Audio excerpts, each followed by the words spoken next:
Welcome back to the Blindsiders. I am joined here by Dylan and Brian, and we are here to talk about episode 1, the premiere episode of Survivor 41. Wow, we have a first Survivor episode in over a year at this point. Dylan, what were your thoughts overall before we jump into specific? Just like your feelings on watching this. I think this is your first Survivor episode you're watching live. First live, yep, yep. So I was looking forward to today like a Super Bowl. I woke up in the morning. I went to the store, bought a bunch of chicken wings. I inevitably ate all the chicken wings before like noontime, and then I just sat around and waited all day for the events to unfold tonight. I was actually pleasantly surprised that I didn't realize it was a 2-hour episode. So I was very confused when we were almost an hour in, and we didn't even have our first challenge yet. But I mean, we'll get into it in more detail. There are some things that I liked a lot. There are some things that I didn't like at all. But overall, it's really fun to be able to start watching live and to be active with the community online. I saw that it was trending on Twitter. It was number 2 on Twitter, which is fantastic. So yeah, that's awesome. Some things that we'll get into that I didn't like, and there's some things that I think that are going to be worked on, and there are other things that I really did like. So I'm just happy to be here. Yeah, Brian, do you have any overall thoughts before we jump into the play-by-play, I guess? Yeah, so I mean, solid premiere. To echo what Dylan said, a lot of good and a lot of questionable here, but I will say, as like an old curmudgeon Survivor fan, I'm used to the feeling of like, what the fuck are they doing? Why are they adding all this stuff? Like, the game is perfect the way it was. So I mean, it is what it is. I thought they did a nice job of kind of not fully reinventing, but pulling in some old stuff like clips from home. We haven't seen clips from home for like 15 years probably. Like, it's been a long time, but they definitely it's kind of like when Survivor started, it was like a documentary style show. They would hide the cameramen, make them like dress like trees in Africa and stuff. Now it's like very meta and like we are a show and we're coming back, which I kind of like. Like, it's for a time where I feel like a lot of stuff is very meta these days. So I think it works. The show's evolving. Super meta. We'll get into it. Yeah, we'll get into the Jeffalogs. Yeah, we got a little bit of like kind of how he's been doing like the live shows, the finales the last few years, where he'd like cut in and like do like little segments. He kind of did that pre-recorded. Yeah. Oh my god. Oh yeah, Dylan, you saw that. You saw Second Chance, right? Yes. Yeah. But he had to draw to explain the rules. Yes. Yeah, that was great. Yeah. I maybe could have used the drawing for some of these things. I ended up having to go back and rewatch it. So we're recording on Thursday. I had to go back and rewatch it again today, which I'm glad I did. Some things I picked up on, but yeah, I needed to like reassure myself that I fully understood some of the rules. Yeah. Yeah. I mean, I went through a little bit of it again as well, and I still am not fully confident that I understand some of the rules, especially with the shot in the dark twist that we'll talk about. Oh yeah, I was about to say, I don't know. I'm just gonna let it happen, and whatever We'll Jeff see. tells me happened is what's going on. Yep.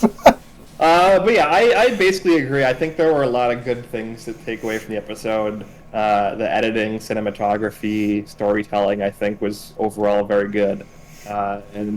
But there were, a few things that were questionable that we can talk about. But yeah, I think like a 7 out of 10 is probably what I would give this premiere. Which, as far as like Modern Survivor goes, I think is pretty good. And I think that I'm overall optimistic, especially about the cast. So let's start getting into it here.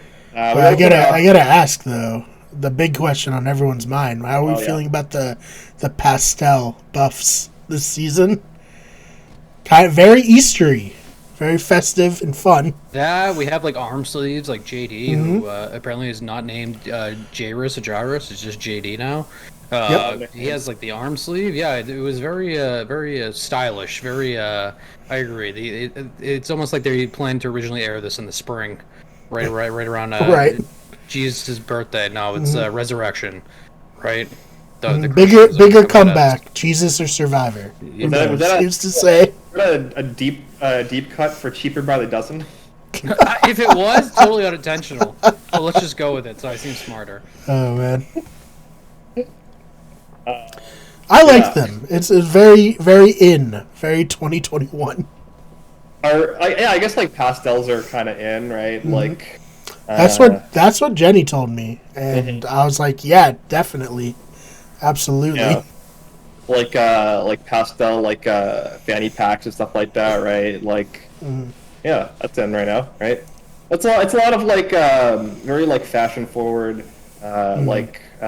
trends that like come from like the queer culture and stuff like that. I think a lot of that pastels kind of derive from like that segment of fashion culture.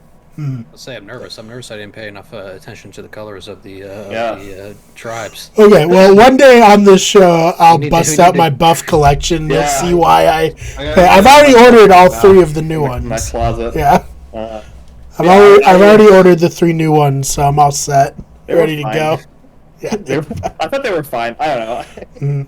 I have not Naomi on an episode where we'll just talk about. She's, I guess, getting into buff collection too. I can warn her. It's a dark path.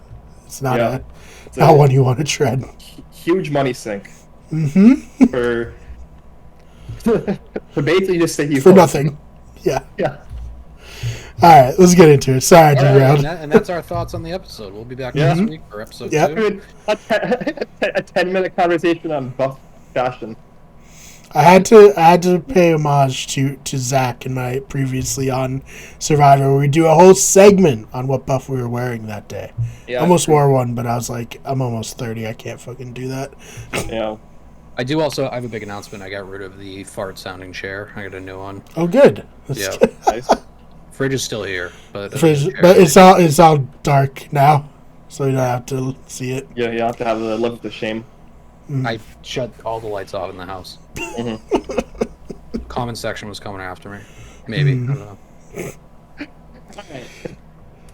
So, anyways, we open up the premiere with something that we're probably gonna apparently get a lot of this season, which is a fourth wall break where Jeff Probst is going to be talking directly to the audience about what's going to happen on the show, and he's basically explaining this sort of meta situation that Brian alluded to, where we're going to have a game within the game for the viewers, and they're going to show a lot of the fun behind the scenes stuff because, from what we've learned in interviews, Mike White of Survivor 39 and School of Rock and Emoji Movie and White Lotus or Black Lotus, whatever it's called. The White Lotus. White Lotus fame, apparently called up Jeff Probst and said, "What we need on Survivor is more fun. We've kind of strayed away from the fun aspect, and so Jeff Probst's understanding of fun is more screen time for him." Yes. Yep. I want to say it's just, a callback to season 1 when he'd show up randomly to just explain how the game worked, period. Right. Now it's like, hey, here's a really fucking confusing twist that I'm going to have to explain, and still probably you won't understand. I remember the first time, I think it was when I was watching the post show for, I think it was the 30. What season did Mike win? The oil guy, was it 30, 31? Yeah, 30 season. Yep. When they showed, because I think is when he was going after Dan to show that Dan was saying like a bunch of sexist stuff.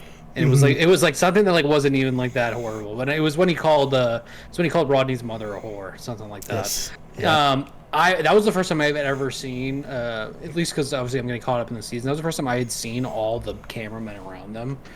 So that was pretty jarring. But when they showed that shot of outside the boat of all the other additional vehicles, the crew on the boat itself, I don't know if I really need to see that. It almost takes away from the illusion that it's just Jeff and the contestants. And so I really hope that that's not something that is going to continue to be going on in this season. I hope that we're kind of one and done with that, but I agree. I think it really seems like something that we're going to get a little bit more of, unfortunately. Yeah, we can hope that it's just like, we're back, we want to show you that the crew's back, and now we'll actually just do the regular game from now on. Because, yeah, like you said, usually you only see it when, like, someone gets medically evacuated, honestly, where it's like no one was thinking of shot compositions while someone's, like, dying from heat stroke. So you see, like, the crew and stuff. But, yeah, it was kind of weird. A very strange choice. Yeah, like you said, very meta. And I do hope, again, that I understand, like, if the idea is to be, like, kind of respectful of the crew and be like, yo, we're doing this in the middle of a pandemic and we've been away for a year. Let's do, like, a quick nod to the crew for, like, putting all this effort in to actually get a season out, because I know everyone's been upset that there hasn't been a season, and it's just like a one and done, like, kind of respectful nod to them. I think that's fine, but yeah, I'm just worried at how kind of meta things are getting, and like, where that is going to lead in terms of the rest of the season. But yeah, I'll reserve my judgment, I think, until we can't let it get out of hand. One day he's gonna be like, you, the audience, are actually voted out. We'll Like, get damn it. it.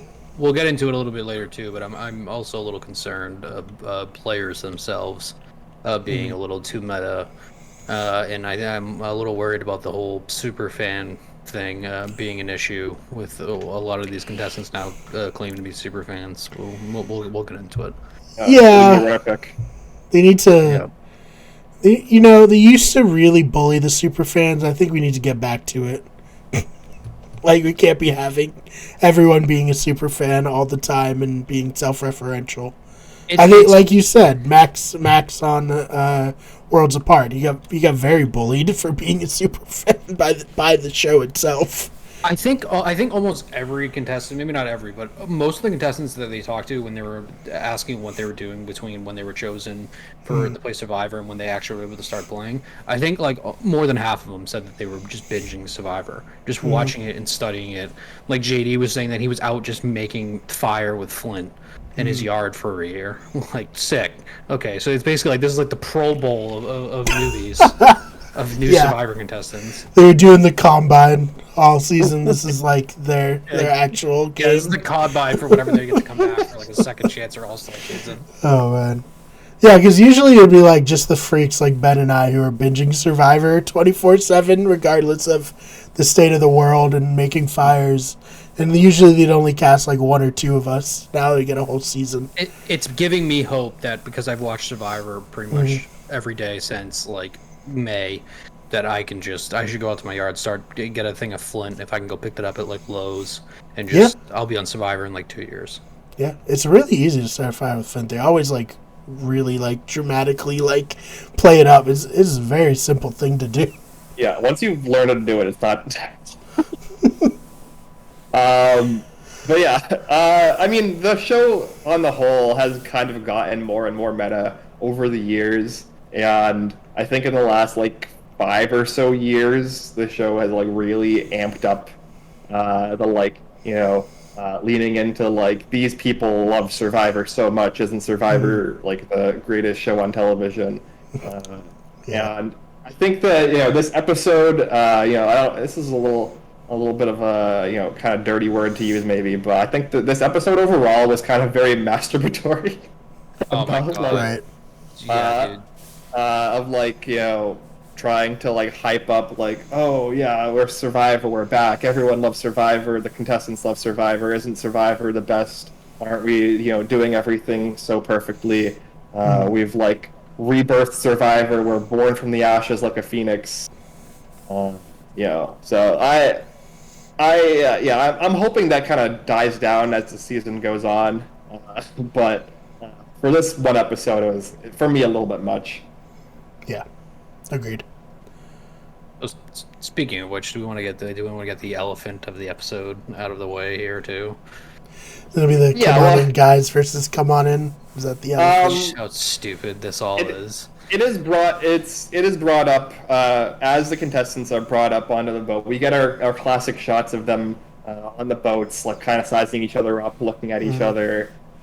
Jeff calls them up onto the boat. They eventually all get up there, separate into tribes. This is actually one of those things. Before we get into that, I'm curious what your guys' thoughts are on Jeff pretending he doesn't know the contestant's name versus him addressing the contestants as their name. Which of those do you prefer? The guy in the back with the shirt on. Yeah. I like because it's like for the other contestants and for the audience, like he's gotta have them introduce themselves. I think it feels better, All right.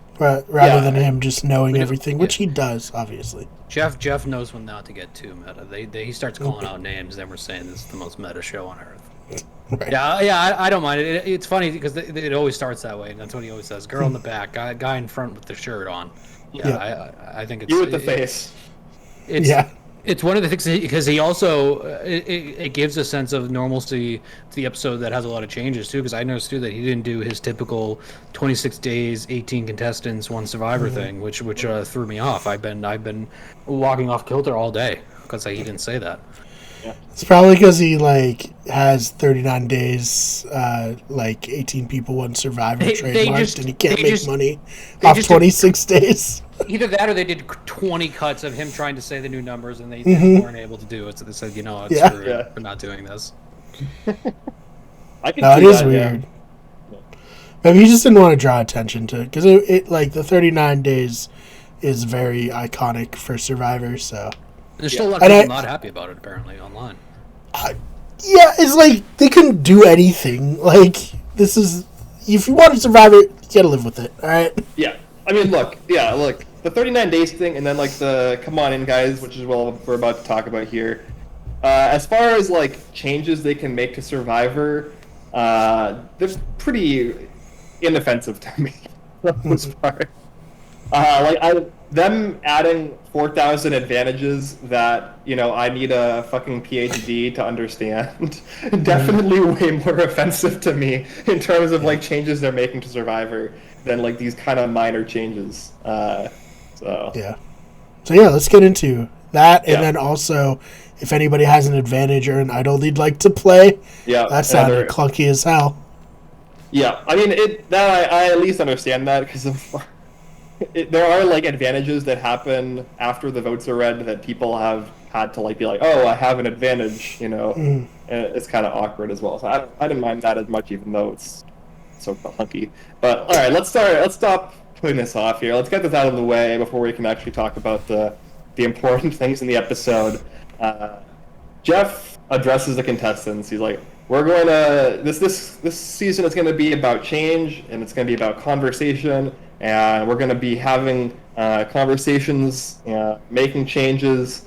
And the first conversation I want to have is whether we are okay with the catchphrase "Come on in, guys," and whether that is exclusive because "guys" is a gendered term, etc.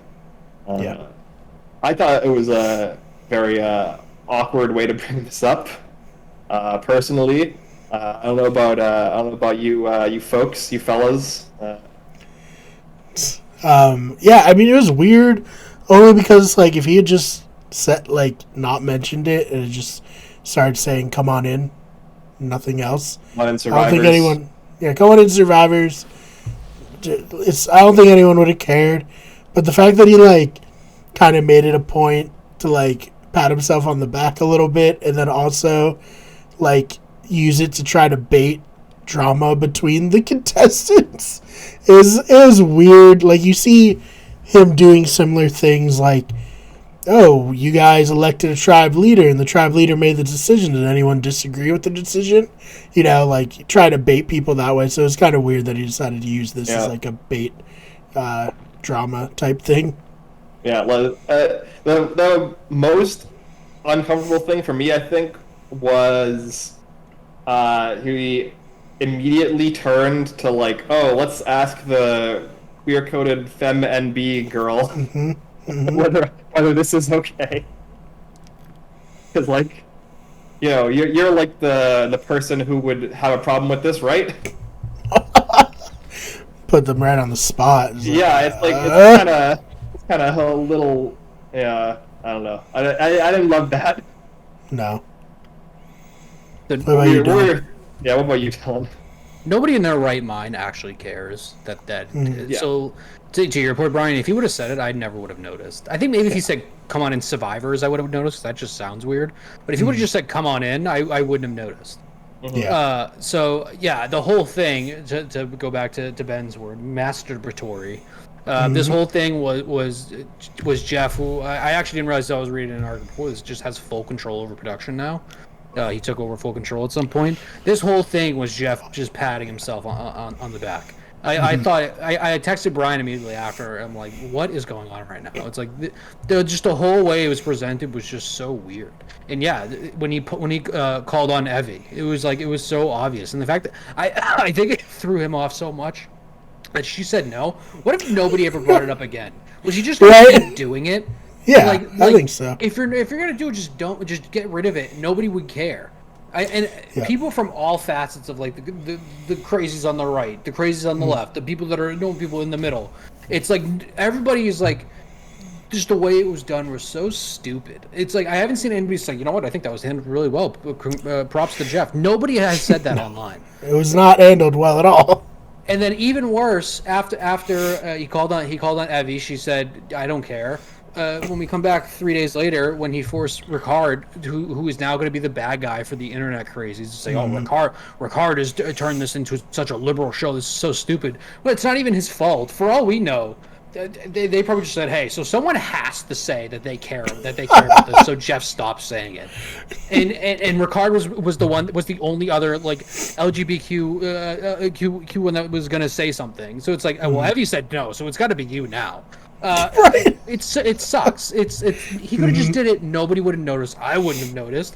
Maybe like the quote unquote super fans who like you guys who have watched it since the very beginning would have noticed, but I wouldn't have. It's dumb. It's like it's just stupid. It's stupid that he did that, and it just makes me think less of Jeff, unfortunately, because I think it would have been so much of a stronger point till even the beginning of the show when he's doing his little walk through the jungle and say, "Hey, this is, we want to be as open to everybody as possible. I'm no longer going to say this saying that I always say." I don't think anybody would have cared. You addressed it, there's that. But the fact that he called it on the ship, I think imagine being the contestants, you've been waiting for almost like 2 years to get on Survivor. You get onto this ship, and this is the very first thing Jeff throws at you. I would be pissed. It's so stupid. That goes to this overall point that if this is what the season's going to be about them patting themselves on the back and blowing themselves because they're now trying to be available for everyone and show it, that's just stupid. Like, just do it. That's how you show that you really care. Just do it. Yeah. If anything could make me want like hamstrung themes to make a return so that Jeff is hyper fixated on something, like it's this. Like, it's just like, because normally they'll be like have the 3 tribes and they'll be like very weird, distinct, like arbitrary, things to separate them, and they'll be like, how do you live your life to this thing that we arbitrarily put you on? And the contestant has to be like, well, I always say I'm this arbitrary thing every day in my real life. And Jeff's like, fuck yeah, you do. I've been a no-caller since I was born. I think it's even worse now when I text you guys today, because obviously I haven't watched season 39 yet. When I texted you guys today asking what happened in 39, because that's what everybody like on Reddit and the articles I was reading were referencing. Now that I dove down that rabbit hole, I think it actually makes this even worse, because it's like it's none of them taking a stand saying that, we're also going to open this up to, there's women that played this show too. And two seasons earlier, we had a woman that was sexually harassed on the island. You know what? Hey, let's leave this open to you guys. If you say yes, great. Like, well, actually, someone has to say something, though. because Jeff just can't stop. I think it just makes it worse. It makes me second guess Jeff. I was a big Jeff guy before too. It makes me second guess a lot of things. We'll get you off that by the time we're done with the season. Let's get it. Because we'll also get into some of the stupid new additions this season. Some good ones though. The first step into being like a cynical Survivor curmudgeon is like having a bad taste in your mouth over things that Jeff has done. That's very true. Yeah. Very true. But yeah, no, I agree. I think that it's not a big deal for them to get rid of it. If they want to get rid of it, I completely understand. But I agree that like the better thing to do would have been during one of Jeff's like 4 different monologues he had during the episode to the camera, him just saying, you know, we're trying to make a concerted effort to be more inclusive starting the season. So I'm going to drop this word from the catchphrase, and that's it. Just have it be done. 10-15 seconds. I think I agree. That makes a bigger statement, and it doesn't put these contestants on the spot when they're trying to play a social game for $1 million. Where, like, you know, as we see with 39, like, speaking out against what you perceive to be an injustice is often can be weaponized against you within this game unfairly. And that's something that they should have learned by now, 20 years into the show. No, they refuse. That should have been a takeaway. And it does. I'm hoping that this isn't the like only like one performative change that they're making to address like issues that have been brought up of like intrinsic sexism within the game of Survivor. Make it even worse. Yeah, instances of Jeff being, you know, having sexist viewpoints or saying sexist things in the past, because this is, again, to me, it does seem like they're using this as like a lightning rod because it's like a very easy thing for them to change. It takes no effort from their end. It takes no like actual introspection on production's part as to like how, you know, I don't want to be like super heavy spoilery for Dylan, but like we're coming off of 6 seasons back to back of male winners, so like in modern Survivor at this point seems very like very much to favor like masculine coded traits, and a lot of the rhetoric around the show from production and from Jeff himself definitely seems to prioritize and like hyper focus on traits that are generally considered masculine as being better and more equipped for Survivor. And I think that addressing that sort of a thing would be a lot better for the health of the show in terms of like addressing like having, you know, an inclusive game or having a more fair game or addressing sexism within the game than simply removing the word from a catchphrase. Yeah. Who is the last woman winner? I think you might spoil the season I'm on right now, but I'm curious. Season 34. It's Game Changers. It's a all-star season. Sarah Lucina. I was gonna say because it was Michelle from, what is that, 32? Yeah, she's the second most. Holy shit! She's the last newbie female winner. Michelle is. That's so insane. Jesus Christ. When you put it that way, that's 9 so seasons insane. ago was the last time a woman has won a season of new players. So long ago. God damn. That was like 2014. Yep. Oh my god. Well said, Ben. I think you just said a more intellectual way of what I was trying to realize, so. Yeah, no, I mean, it's just... That's my take. I don't care if they remove the word. Like, I think that anybody who like is up in arms about them removing the word is like kind of silly. I think the criticism of how they went about it is fair. You get tweeted at now, Ben, by all the fucking people who lost their shit in the immediate aftermath of that on Twitter. I mean, like I said at the start, there are so many way stupider changes they made to Survivor that you should be complaining about over the change of a catchphrase because people think that it's a more inclusive way to say it. Like, whether or not you agree with that, like, it's so inoffensive to change it. Again, it doesn't matter. I think one of the positives, not to drag out this conversation, I think one of the positives though is that I don't. There obviously are Koreans out there that are going to hate that he removed the guys stupidly. I think one of the positives though is a lot of the responses, most of the responses I saw, don't care about the change. They just care about the whole performative way it was done. So at least that's some silver lining to all of that. Well, Russell Hanson is going to cover Survivor on his channel, so this is a big loss. Wonder how John Rocker feels. Second episode mentioning John Rocker. Oh no! Gotta reference him every episode. I don't want to. It just happens because he just comes up somehow. All right. I'm He ready. just comes sprinting out of the Move dugout on. of your mind. Oh man! Check out Look at Good Sports.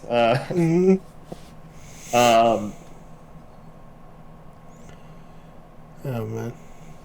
All right, let's move on. We're done. We've said our piece on that. Let's move on. Talk about the game. All right, we start out here. The opening challenge they have on the boat. Our three tribes are tasked with finding 6 paddles hidden around the ship, jumping off, getting their little dinghies unclipped from the front and the back. Very important. Paddling around a buoy, coming back, and then grabbing their flint from this hanging thing they have. And what they will earn is the right to not have to do another stupid challenge back when they get to camp. And they automatically will get flint, a machete, and a pot, which is the only supplies they're getting off the bat. Ryan, what were your thoughts on this this conceit in this challenge? Pretty unfair for the yellow tribe to hide a yellow paddle under a yellow net. That was a little fucked up, in my opinion. The not unclipping the boat is just unfortunate. They didn't understand there were 2 clips. It's a funny visual to watch them try to row and not be able to move. But I mean, I think it sets up something in this episode that I was trying to think about, that when they went to the immunity challenge, where they were like, okay, we're going to take your flint back if you lose. In these 3 tribe seasons, with 6 people each, it's a very, very easy to snowball in death spiral as a tribe. And I feel like the fact that the blue tribe ends up winning the immunity challenge and gets to keep the flint later, and then the green tribe not having to do that stupid walk back and forth for 4 hours challenge. Those are things that really could work to their advantage. Obviously, it didn't work out that well for the green tribe because they can't count all their puzzle pieces, but I just feel like we're being set up to watch one of these 2 tribes that went to tribal completely flame out, and we already said that the yellow tribe's going to be the tribe that flames out, so we're well on our way. Yeah, I'm hoping if we get a Survivor Philippines that we get Evan and Leon as the Malcolm and Denise for my winner picks chances, but yeah, I agree. I'm not a fan of starving the contestants to death, basically. And the have-not situation that can definitely snowball that we've seen happen in the past, I agree, is worrisome potentially. I don't know, Dylan, what were your thoughts on that and then the challenge overall? So I'll get into Brian's point later about what happens in the immunity challenge later, but Yase is who we thought at first. I will say they're not as chaotic as I think we originally thought they were. They're kind of just more like the Bad News Bears, where they're they're the lovable losers. Because I think I like almost everybody on that team a good amount. My guy Xander, who we were shitting on in the previous episode, I think that he's actually potentially one of the stronger players on the show right now. Potential star of the season. If he hangs around, he's going to be beloved. Speaking of Malcolm, that's who I kind of thought about when I saw a nice guy who's also a great strategizer. But yeah. the whole thing with Luvu unclipping their boat, was I the only one, and it could have just been through edits? Was I the only one who thought Jeff didn't make that clear that you had to unclip your boat front and back? Because he was saying it as Luvu was already out trying to paddle. Yeah. When is it Ua? Is that the Green Tribe Ua? Yes. When they were when they were unclipping, that's when he said it. Very funny visual to see them just paddling in place, them trying to switch around. Because I unfortunately, and it's too. You guys are dead on with Deshaun. I think he's one of the stronger players as well. Him and Danny in the back originally. So I'm glad that they no one really threw the blame out there. Yeah, that was interesting. Yase though, tough. Jeff did say it was pretty bad when Voce went up to climb up the ladder to Jeff. Jeff's like, "There's nothing up here, I promise." He's like, "Get the fuck away from me! Who do you think you are?" This is my platform. Get down. Yeah, he did bring up a good point though. Everybody's paddles was in the same place, so that's definitely on them. A very bad start to it. Everybody was able to get some form of survival gear in the end, but I don't think Yase is as bad as we've seen. I don't think that they're the more dominant tribe. We'll get into that also. I think that is, but that belongs to someone that is blue. Yeah, a nice chaotic start. I was a little confused, as I am most of this episode. But I did like that it was immediately. Because usually it's just you gotta grab shit and you gotta jump overboard and you gotta get it onto the island. This actually took some strategizing, and unfortunately for them, kind of what you said, Brian. It was the one spot that was probably the hardest place for Yellow to find a paddle was where it was. Yeah, I just we'll see that sometimes they'll do puzzles that one of the tribe colors does not work as well as the others, and it's just a thing on Survivor. It's well, yeah, sometimes you just get fucked by random draw, and it is what it is, you know. Yeah, no, definitely. I mean,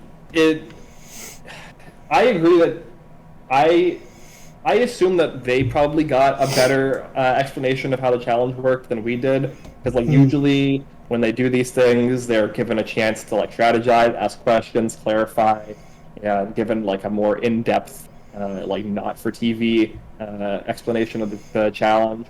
But yeah, as far as the TV edit goes, I did not understand. I did not catch that. I mean, it's easy to assume that the oars are probably in the same place just for fairness sake, but I did not at all catch that there were two different clips in the boat until he said it during the challenge. That's very not intuitive at all. No. It's almost, the reason why I don't think it was through edits because there's almost no way none of them registered that you have to unclip it front and back. Yeah. And very rarely is there I can't remember any challenges ever where Jeff clearly explained something and not at least one person on the team didn't register that. So very suspicious, I will say. Yeah. I mean, yeah, it's unfortunate. It doesn't end up mattering too much because they all end up getting the supplies anyways. It just means that they have to do this extra water challenge at their beach. Which does cause some fun drama, I guess. But, yeah, it was not a well-described or executed challenge, I think. No. Alright, so after this, we get back to our beach, and I believe we go to the Yellow Tribe first? Or... sure, I mean... We'll get into the same place. Let's say Yellow Tribe first. I think that we get the conversation with the Yellow Tribe where they go over and they see their option between something and sweat. What was it? The triangle? Savvy and sweat. What was it? Savvy and sweat. Savvy and sweat. Okay, you gotta get the alliteration on there. And they have to choose between doing a triangle puzzle, which, was clarified online afterwards to be quite difficult. Yes. Or a physical task where two of their members are going to have to be kind of sequestered from the rest of the tribe while they haul water back and forth in the ocean for 4 hours in order to make up the in order to repent for losing the challenge so badly. And we get a lot of good content here from Voce, where he's kind of falls ass backwards into a bad spot by being kind of a little bit too agreeable with what Xander wants. What were your thoughts on that, Brian? Hey, he, I think, is not who I thought he was in the preseason because I thought he was going to be a lot more, like, aggressive or, like, a lot more, like, I'm a surgeon. I know what I'm doing. Like, you listen to me. Yeah. But he is the exact opposite. I was like, man, I feel you. This would happen to me. Like, you know? Yeah. So I thought that was fun. That was a fun scene. It endeared him to me, anyways. He tried to like very briefly talk himself out of it. He's like, "Well, I don't know. Like, it's the puzzles." He's like, "All right, I'll do it if you guys want to do it." I think it shows two things. I agree with you. I think there's actually a lot of contestants that we read the wrong way when we were doing our season preview. Voce being one of them. That was a very funny sequence. It made me like him a little bit more because I'd be in the same spot. Like shit. I really don't want to do this, but also that puzzle seems kind of hard. I don't want to get separated from the rest of the team. But then, of course, Xander, like I said, our new Malcolm, he was all about it right away.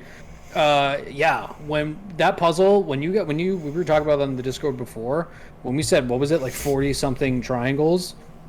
I've seen a lot of different answers, but I also saw a ton of people being like, oh, that's easy, but none of them were like, this is how many there are. They were just like, that's an easy thing, and I was like, am I the only one who feels like it wasn't easy? Like, because you only got one guess, right? You only got one guess. You only got one guess. Dude, I looked at that puzzle. I said that there was 4 triangles. Right. When you said there was 40 something, I had no idea how we got there. So, I mean, both tribes took that route, but when we thought about it after 4 hours of doing that, walking back. That's tough. That's it's hard, but it's like you have an end goal. You know, like what the thing is. You just like, okay, this sucks, but I'm gonna push myself and get it done. Whereas like the triangle thing, there's no like definitive right thing, So you could just be like, well, that seems right. Let's guess. Oh, we're wrong. Fuck. I wonder what was the thing that made us wrong. We'll never know. Cool. Yeah, you basically have to like AI style, like exhaustively go through every single combination.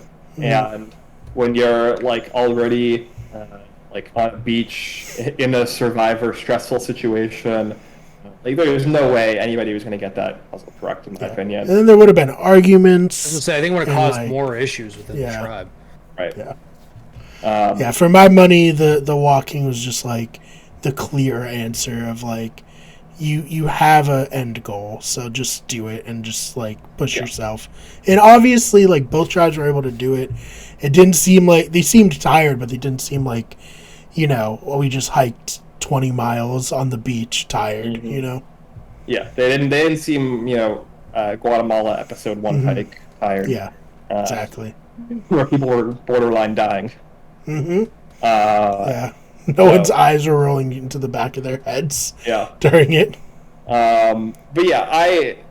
So it definitely seemed like it was like, oh, do this impossible puzzle or create a situation where you're creating a 4-2 split in your tribe, and there's going to be some strategic drama off of the bat where, the 4 are going to have to like maybe, form some kind of bond or alliance. But that's kind of a shitty thing to do to these 2 people who are literally doing the challenge for you single-handedly. We get that. On the Green Tribe, we come over there. They also make the choice. Danny and Deshaun are going to be doing the challenge for them. Blue Tribe. Oh, Blue Tribe, yes. Green Tribe won.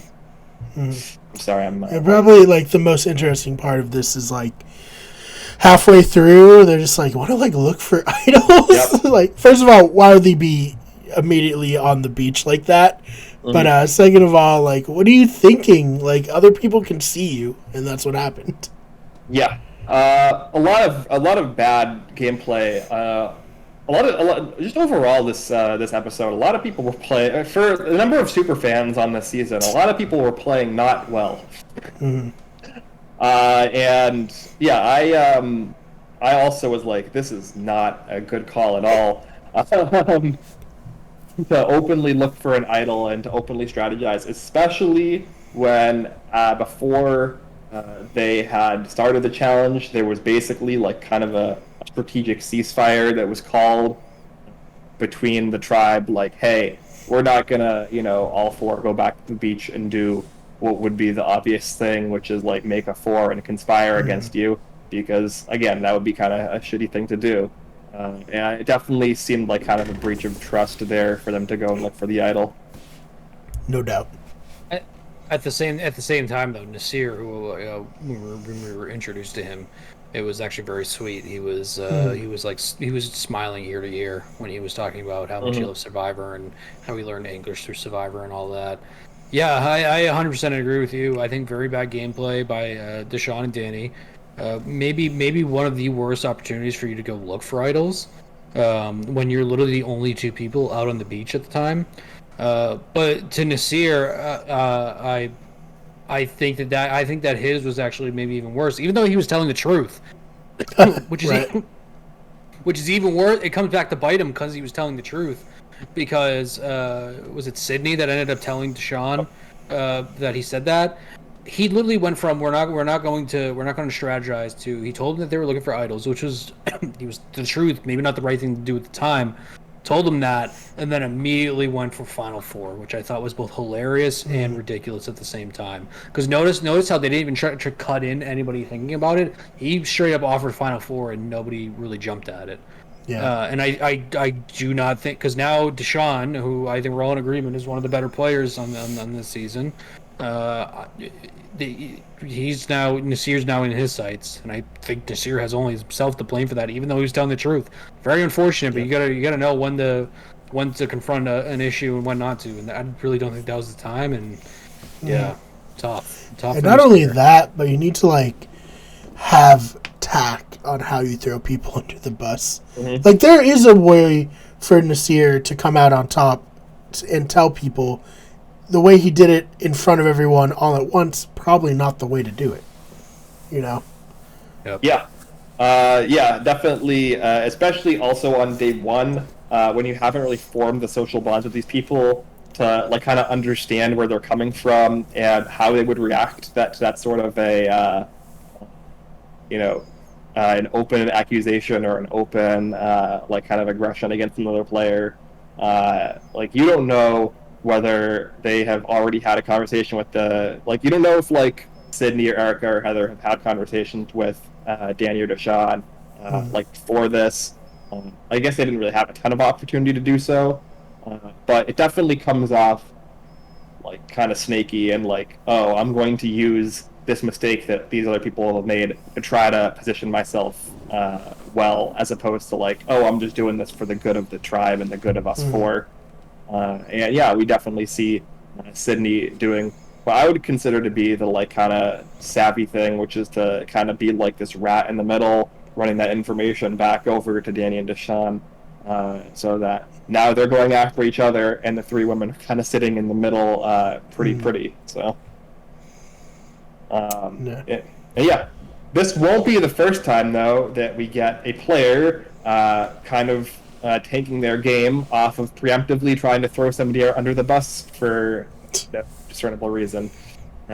Because we also get that on the Yase tribe, where one of the first things we see from Abraham is him being like, I gotta set myself up just in case we lose a challenge, so I'm going to start, throwing Tiffany under the bus preemptively and hope that that'll stick through the next day and a half. Yeah, what are your thoughts on that, Talon? Yeah, I think it's just like we pointed on earlier. I think it was just bad gameplay overall. I think he made two mistakes. One, he called out a member of the group for literally no reason. All they had done at this point was maybe build shelter. When you're already trying to single someone out, you never want to be the first person to create chaos in Survivor, right? Usually when they do that, with the second that someone, even if the person that they're talking to is not the person that they're attacking, when the second that they send someone trying to strategize and to put someone else down for no reason, it almost never works, right?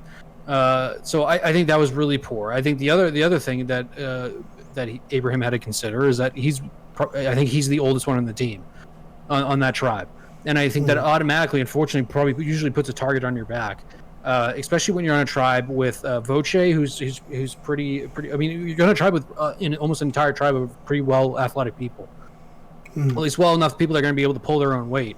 So his logic wasn't totally wrong that they should focus on the stronger people to win challenges, but just a horrible way to go about it.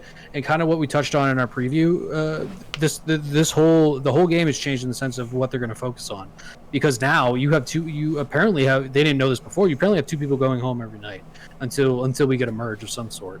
So it's not necessarily about just challenges now. It's about, you got to start picking off the more athletic people probably sooner. And Abraham, I think, immediately made himself the easier target there.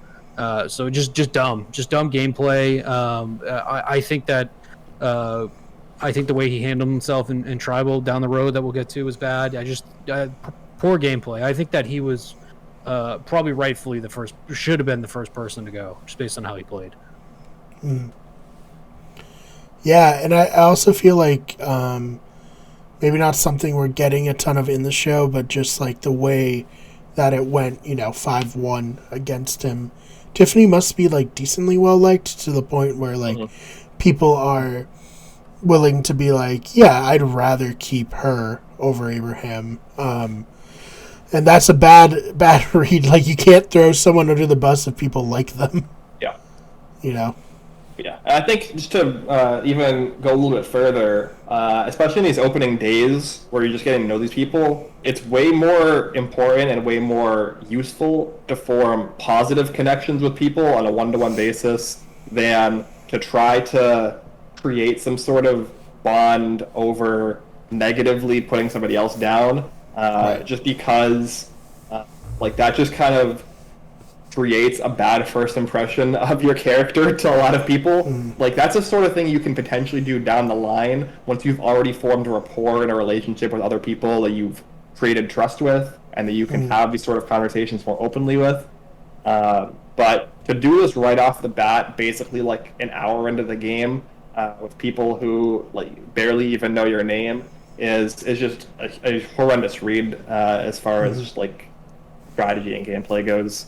Yeah, I think at the first vote, you always want to be like, oh, I'm really sad that we're voting this person out, but I'll do it. But I'm just so sad about it. You don't want to be seen as the person who's like, get this person out of here. We don't need them. The reason he used to was stupid. It was like because Tiffany had jumped in the water first. Oh, yeah, that was so silly. It was so dumb. He essentially was just blaming her for not finding the paddle. It made no sense. It's bad gameplay, bad player. Yeah. And obviously we'll get to the tribal council and him being the first boot towards the end of the episode. But this was definitely an enormous setup for that being the case. I think before we quickly move on, I think another thing to remember about Tiffany too is when I didn't, because we said she was going to be the motherly figure of this chaos tribe. When they showed a lot of her kids looked to be pretty close age to a lot of people on her tribe. So I actually think that the motherly influence is going to play in there, because almost everybody on that tribe is almost the same age as her kids. So I think that there was almost like an act of like attacking the mama bear. She said that she's sociable. I think she's pretty likable. Another person I think we might have slightly misread. I think most of what we called her out on was accurate, but I think that she might be more a better social player than we thought. Yeah, well, I think that tribe as a whole just comes down to like, I think there are a lot of players on that tribe that we misread between Tiffany, Voce, and Xander. But I think it also probably comes down to like Abraham stood out so much as being like the obvious worst player of the group that it kind of like drew a lot of the attention. And Tiffany did get a very good opening for her, where it was revealed that she was an alternate for the season, and she basically got a call like very last minute to be on the show, which is another meta break kind of there, another fourth wall break And Erica also had another fourth wall break situation. She was like, "Oh yeah, I was an alternate for presumably season 39," and yeah, that was interesting. Interesting point. Yeah. I know that's crazy that she said that, because she was like, I was an alternate for 39. I was part of the cast that got cut in 2020. That, like, we know someone who's also a part of that cast who, like, literally the very last second they said that they just were like, yeah, we can't do the season because of the travel ban. So, like, she's just been knocking on Survivor's door for, like, a few years now. So excited that she got a chance to play. Yeah, they definitely reworked the cast that they had from the initially planned Survivor 41 from before the pandemic. Which is good, because the way the theme was, that would have been not great, I feel like. We don't have to get too into it. We'll talk about it off podcast for you, Dylan. But yeah, for sure. And personally, yeah, I agree. And definitely also because CBS had added the diversity campaign that they've had, which is, I assume, also another reason why they like kind of scrapped and reworked that whole cast, which makes sense. But yeah, definitely Erica, somebody who we didn't see a lot of this episode. And is our first Canadian who is currently living in Canada player. Very specific, but yeah. Yeah, we have had past Canadian players. We also have Shannon this season who's Canadian, but they all have been residents of the U.S. at time of playing. So definitely nice that she gets her shot here on the show. Yeah, plus Puzzle Queen. Let's just say it. She fucking killed that shit. Yeah. Let's move on then, I guess, to the challenge. Unless was there? Well, we got to do the prisoner's dilemma. The prisoner's dilemma was first. That's true. Yeah. I forgot that was first. All right. So, did we get a scene though from the winning tribe that was super relevant? I feel like it was pretty marginal. Yeah, it was just kind of showing Ricard and Sarah were kind of playing themselves to the bottom even then. I was going to say, we also saw JD basically just starting to work everyone. Yeah, JD, like, very openly also kind of playing not super well and, like, being very transparent and, like, oh, I'm going to have a conversation with you about how I'm going to play, I think we have these commonalities. What do you think?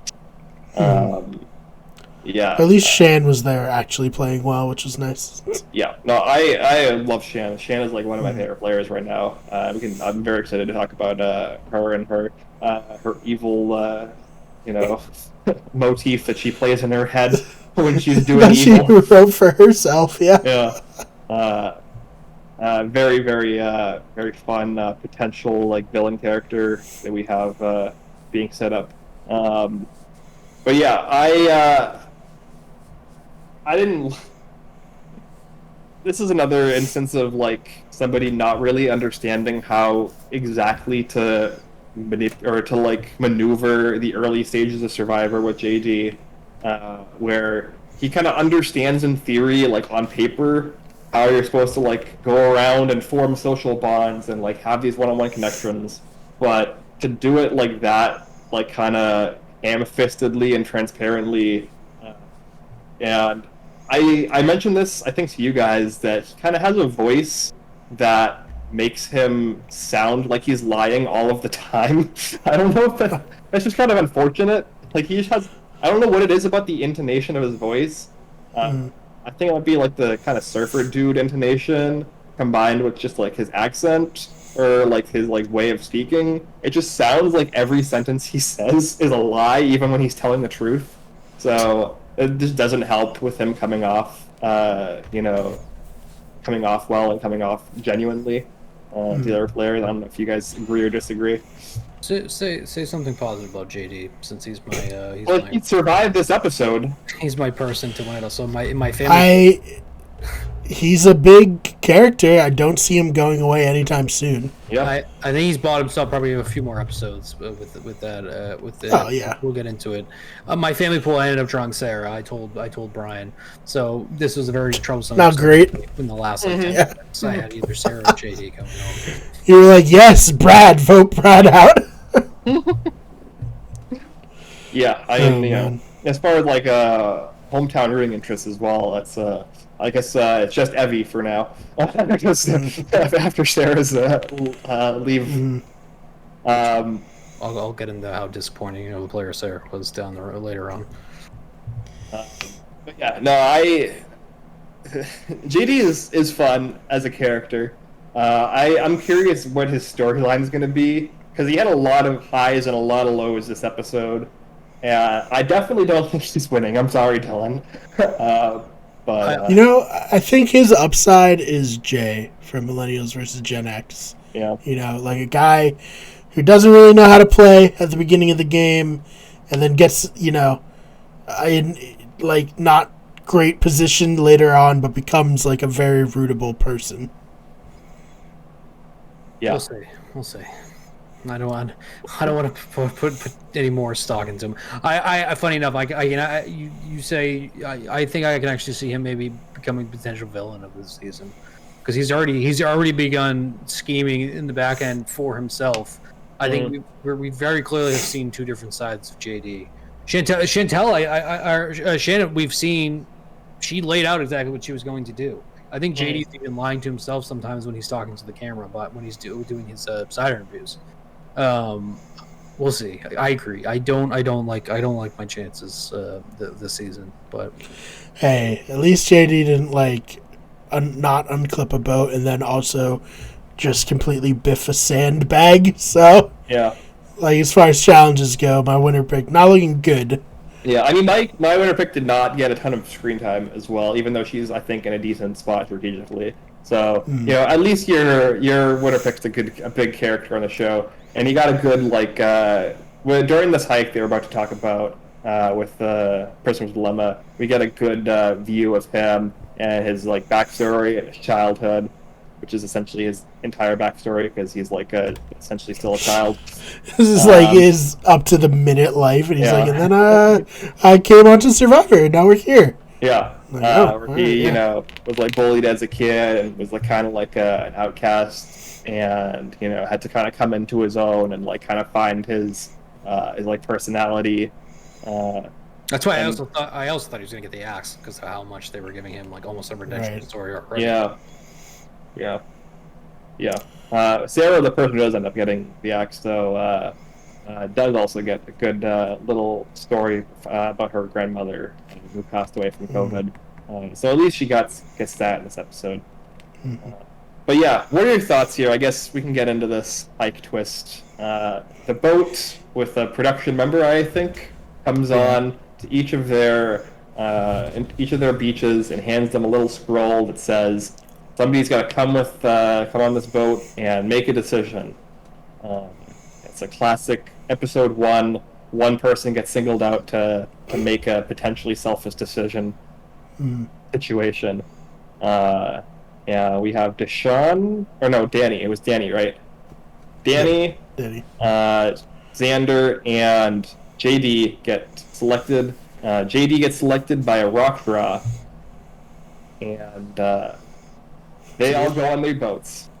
Xander just kind of Xander, do you want to do it? And he was like, sure. I was supposed to say we had 3 very different tribe reactions to the selection, which I think is important to know. We had Xander, who was nominated, essentially people trust him.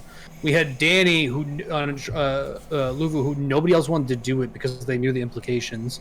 Danny stepped up, so I think we get a leader attribute from Danny there, and then then we get Rockstrawn from Ula, which once again meta. I can't believe we were getting a black and white rocks at 45 minutes into episode 1. Yeah, well, a lot of basically any scene with JD, there's a lot of meta going on, because he also gets very openly excited, like, "Oh, I'm on Survivor, day one, making fire, day one on Survivor. This is me on Survivor right now." Yeah. And then he talks about he talks about his his story. He talks about Survivor playing a big part in his story. So, I mean, look, it's a great way to get camera time, as we've seen, to just like really lean into the theme of this season, which is like the rebirth of Survivor, and we're going to be very meta about how Survivor is being reborn. Yeah. So yeah, They brought him to presumably the edge of extinction. I feel like they're like, well, we have this island that we aren't using this season, so hike here. Got this hill here. Yep. Or something. Exactly. Yeah, we've used it the last 3 seasons for something, and now we don't really need it anymore. So we gotta. We paid for it. We already cut the path, so Yeah. you know, we'll just have them go up again. So yeah, I mean, what would you guys do? Are you risking your vote, or are you taking the chance, or playing it safe rather? Well, I think I. Go ahead. I this early in the game, literally, what is it, day 2 that this happened? Yeah. I think It may have even been day 1. I think I took the route. I would take the route at Danny. I think there's just no way I'm risking that at that point, because you have no idea what's going to happen in challenges. I think, and we'll discuss shortly. I think the 3 of them, once again, had 3 very different reasons for why they did it and how they played it. But yeah, I think I would keep the vote, because losing a vote this early on could be a death penalty. Yeah, in a 6-person tribe too. Yep. Yeah, I think it's definitely a situation where you have to kind of play it by ear based on the other people and kind of get a read for them. But they left that conversation like, oh, we're all going to do the selfish move, right? And then, like, kind of protect each other from the repercussions of that. So if you're leaving a conversation with 2 other people about to enter a prisoner's dilemma and they're like, oh, I'm going to do the selfish stuff, then I think you have to kind of, like, have that in the back of your mind and be like, oh, yeah, well, it seems like everyone might end up picking risk, and so maybe it's just best to do protect, which is, I think, what Danny's thoughts were in the situation. And I personally thought it would have been pretty funny if they all picked risk. Yes, of course. Because, that would have been great. Yeah, we wouldn't have had 2 extra votes in the game to the final 6, that's for one. And it also would have been, pretty classic, just because that's kind of like how the Prisoner's Dilemma is designed, right? It's like, the idea is you're basically choosing whether or not you want to screw over the other person in the standard, like, 2-person Prisoner's Dilemma. And this is kind of a slight variation on that. But yeah, it basically incentivizes you to pick the selfish thing and then immediately punishes you potentially for picking the selfish thing. Yeah. By design, which is why it's beaten to death in so many strategy games as like a kind of game mechanic. And there's no reward. There's no reward for saving your vote other than just being able to keep your vote that you already had. Right. I think that's the thing, right? There's you protect your vote. Being able to protect your vote and not get punished for it if other people risk their vote, I think makes protect the vote the pretty clear choice, because usually in a prisoner's dilemma, you get like a marginal punishment for taking the safe option if the other person takes the risky option. But in this case, there was essentially no punishment for not taking the risk. So yeah, I definitely, I commend, I guess, JD and Xander for taking the risk and for getting the extra vote. It paid off. But yeah, I don't know if I would have done it. Yeah, I know I would not have done it. I'm not fucking like my game up. If I'm myself going on Survivor after all this time of 1, talking mad shit about how good I'd be at Survivor, and like 2, just like wanting to be on the show for so long, I'm not gonna screw up my game immediately off the bat. Yeah. Yeah. I mean, the thing is though too, usually a first vote is going to be unanimous. So whether or not you have a vote might not necessarily really matter. Like the only way it'll matter is if there's like a potential chance that you can force a tie, but forcing a tie on day 2 is not really a likely thing to happen. So I guess you could argue that your own personal vote doesn't have a ton of value in a 6-person tribe on day 2, because you're either the target or you're not, and it's either probably going to be unanimous against you or you're fine. So from that perspective, maybe it would have been fine to risk the vote, but I don't know. Do you guys think? I wonder if this is something we'll see again. I would assume so. The prisoner's dilemma, because if there another variation for someone to be able to have a choice to make that could cost them something big. Because the other side of that too, if you lose your vote and you go back to camp with something like the atrocious explanation JD made, I think you're double screwed, because you now have no vote potentially, and you also have your tribe completely turned on you. So I thought when technical issues for people that are now going to hear me talking in a different mic, I thought JD, he went back to camp, his explanation was just atrocious. I'm trying to stay positive on JD, but you see him stumble, and I was like listening to him talk, and like I was confused. I'm like, that's not how it works, because he was misexplaining things that he didn't even have to misexplain. And I think that's it goes back to him being both young and potentially maybe just not that great of a player. I agree with Ricard. I would have heard JD say that. I would have been like, bullshit. I think there's something there that ain't right. Yeah, I think one of the telltale signs of like people lying just in general is like way too many like details that don't matter. And he wasn't lying about the details, but because he like felt the need to like be like, I'm gonna regale you with this like story of my grand adventure, everyone was like, what the fuck, like this guy is lying. I think it was a combination of a few things. Like one, he definitely was super over the top with his explanation and definitely tried to make a show of it, which is not good. He stumbled over his words a lot in explaining the mechanic of how the twist worked, which definitely is not great. Again, his tone of voice just doesn't make him sound like he's being honest, even when he's telling the truth for some reason. I don't know. I still am not 100% sure exactly what it is, but he just kind of has a tone in his voice that makes it sound like he's being deceptive. And then on top of that, it looked like he just couldn't maintain eye contact with anyone when he was telling the story. He was constantly looking down at the ground and like very clearly trying to not really, be like kind of like he was simultaneously trying to be like a showman storyteller and like trying to like get through the story and be done with it. So it was very much not well done compared to somebody like Xander, who I think did a very good job of explaining the twist and also framing him getting an advantage potentially as a positive for the tribe as a whole in the event of like using the extra vote in order to like win an advantage during a swap or something like that. I mean, that was like the best way to do it, because it was just like, I did it, and I don't know what's happened yet, but we'll see. And everyone's like, all right, I trust Xander. Like, why would he tell us that if he weren't gonna like stay true to the Yatsa tribe? I think it goes back to just my perception of Bruce being completely changed. I thought that was such a genius way to spin it too. Is that I'm potentially getting the tribe an extra vote for when we become merged. I'm not just getting me an extra vote.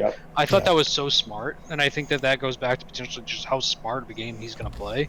I thought that was probably like you said, the best possible way to explain that. And I think even because obviously even if he was doing it for selfish reasons, just that spin is insane. It's not something my dumb brain would have thought to do. And I thought that was good, and I have much higher hopes for him going forward because of that. Yeah, it's always tough because like, as like everyone who watches the show a lot knows, like a lot of times these like dilemmas are like screw over the tribe to get yourself something good. So if you don't come back with anything, everyone's just going to assume you screwed over the tribe.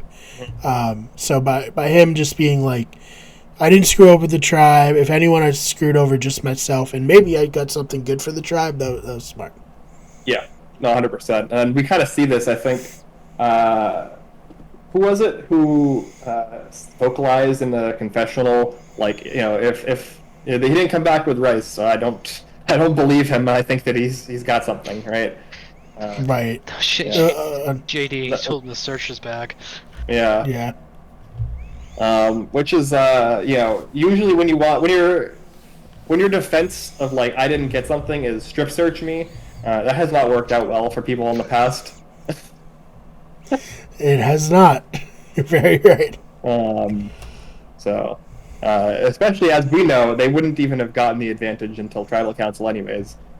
So, definitely not great. All around, just another, reason to worry about JD's future in the game, unfortunately, here for Dylan. I think the one positive is that he seemingly has Shan. I think he is likable to the point that he's pulling in people. We'll get into it. I don't want to spoil Tribal, so let's. Let's get into the challenge and let's bring this one home. Yeah. All right.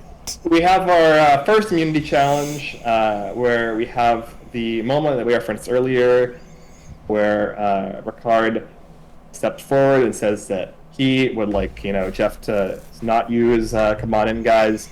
We've already gone over that. We don't need to rehash that. Well, now that you bring it up, let's keep going. Keep going.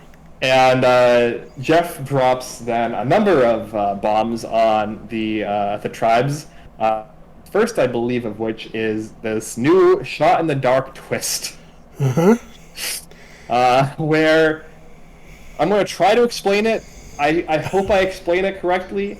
I believe how it works is they're given these dice, and essentially what's going to happen is each of these players at Tribal Council is going to be given an opportunity to do a death saving throw. If they think that they're about to be knocked off the island and die in the game, they can make a D&D death saving throw here and put their little dice in an urn and draw a piece of parchment from a bag where 1 out of the 6 pieces of parchment says safety on it, and if they draw that, they get what is essentially a retroactive idol, I think, which is revealed during the reading of the votes, and they can do that, I think, 1 time per game in exchange for their vote at that Tribal Council. So I think we've already misplained it. I think that you have to use it that Tribal. I may be wrong. I think you have to use it that Tribal. Furthers my confusion because back onto the dice, you don't even technically roll the dice, right? The dice technically does nothing. You just put a dice in a container, and you just pull a card. The dice, it could have been anything. A coin. You just give it to the survivor gods. That's how you get a rock. the It could have been chance. literally anything. It's a dice for no reason. It definitely would have been more fun if they rolled the dice, but I don't know if they could have easily got that as like a shot, right? Like in order to get, you have to get like an overhead shot of them like rolling the d6 at the voting booth, and like it lands on like this like safe side, and on the other side have a skull. So I don't play D&D, but aren't there like automatic dice rollers? Like you just put it in and then it rolls the dice like for you. That, yeah, and it rolls it down. Yeah. They could have done something like that, right? Dice towers. That's what I thought that dice was gonna do. Yeah, no, it looks like it is. That's a little it's not. A little too high tech though for the aesthetic that Survivor is I giving guess off potentially. Yeah. Yeah. I don't know about this. This is. It furthers my confusion because I thought for sure you had to play it that Tribal because you reveal it before the votes are read, but I guess you also do that for an idol too. I don't know, man. I believe. Technically, anybody. Then that means can you do it multiple times? I guess you only get 1 die. Yeah, I think it's just one die. You can do it whenever you want. So potentially, you could have 3 different people with idols. Yeah. Well, this is like the entire cast with idols. This is like everyone could hit it. This is the first step down the staircase of this like hypothetical, like kind of jokey situation that people have talked about, where it's like, oh, they're just gonna start a season and hand everybody an idol at the start of the season and just see what happens. Well, this is like halfway to that, basically. Yeah. And It is. You're right. yeah, and the problem with that is, what happens if everyone uses it? What happens? Well, let's just say hypothetically, one of these tribes, like nobody used it this episode, obviously, but what happens if Tribe of Six goes to Tribal Council and it's a chaotic Tribal Council, nobody feels safe, or everyone just kind of wants to troll the show and burn the dice, and they're like, okay, all of us are going to use the dice. We're all going to give up our vote and use the dice and put the dice in, and what happens? One person draws a safety, now they're safe. Do they just re-vote and the one person is safe? We have a 5v5 fire building competition. Yeah, exactly. Yeah, because I didn't even think of that, Ben. Because, like, what I was thinking was, like, oh, what if, like, the wacky situation is everyone hits, but whether you hit or not, you give up your vote. Yeah. So I guess they're putting a lot of faith into the players to not troll the show.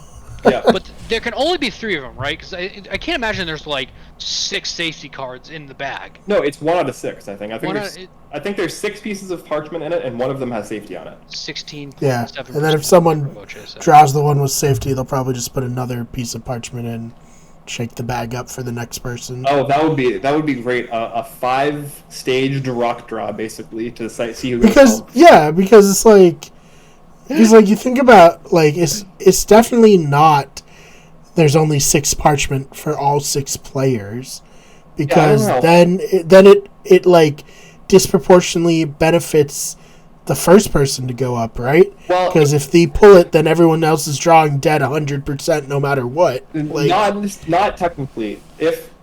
That's not the way the probability technically works. It is equal odds for everybody, assuming there are less players on the tribe than parchment in the bag.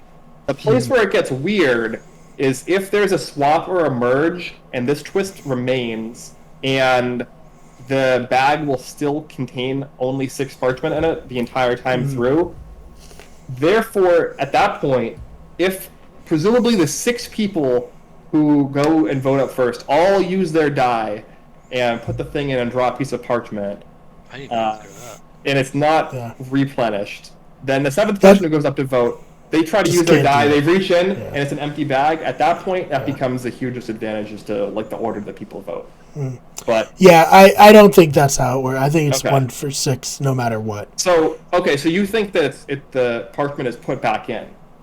Yeah, I think like there's a producer hanging out there who knows which one is the one and like checks it. Okay, it is just a really overcomplicated dice roll that they're using a dice as a prop for, and the representation of them rolling the dice is them reaching into the bag, and then they put the piece back, right? Yeah, that's how I imagine it working to make it fair for everyone. If someone's eliminated, it's not like do they take one of the bad ones out? We could be here all night. Yeah, I don't know. The way it works is confusing.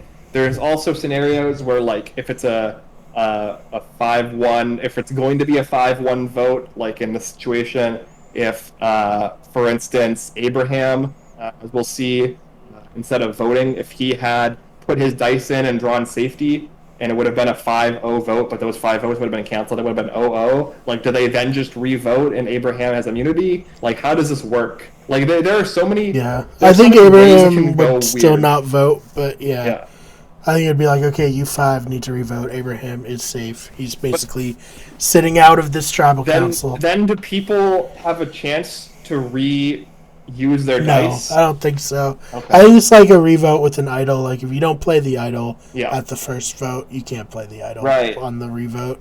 That would suck. That would be probably worse. That would probably be worse than getting idled out, honestly. Because I was thinking about it last night. Like, you have to play now.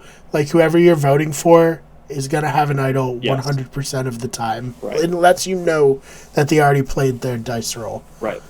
You know, and players do that anyways. I think we'll see Ua do that to Ricard later on. Like they had a vote thrown onto him, but it's complicated. I think it could be really interesting if they're able to use it and say we get down to like final 5. If some of them knows that they're going home, I think that could be a real cool moment. But also if they pull it, and at that moment I will also be like, this is fixed. But I think that's an instance where I think it could be very cool.